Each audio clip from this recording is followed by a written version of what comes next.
ওয়ালাইকুম।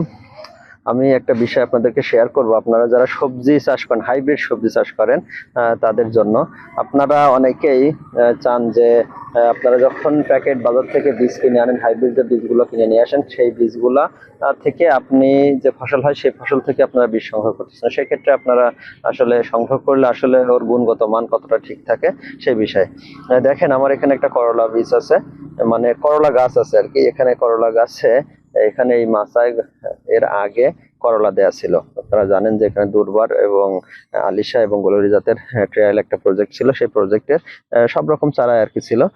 এখান থেকে কোন জাতের চারা হয়েছে সেটা আমরা আসলে বোঝা মুশকিল, কিন্তু এখানে যে আপনার যে করলাগুলো দেখা যাচ্ছে সেই করলাগুলো সাইজ এবং শেপ দেখে মনে হচ্ছে, যদি আপনাদেরকে একটু সাইডে দেখাই, দেখেন এইগুলো আসলে মনে হচ্ছে যে আলিশা জাতের করলার মতো লাগছে। যাই হোক, যেই পরিমাণ ফলন হওয়ার কথা, মানে একটা হাইব্রিড সবজির মানে প্রথম বংশধরে যে ফলনগুলো আমরা পাইছিলাম তার থেকে আশা করি অনেক হালকা। দেখেন, আপনাদের যদি দেখায় তাহলে বুঝতে পারবেন যে অনেক হালকা।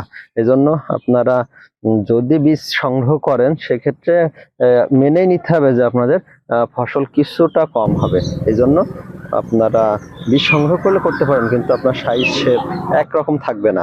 সেই কথা মাথায় রেখে আপনাকে বীজ সংগ্রহ করতে হবে। ধন্যবাদ সবাইকে।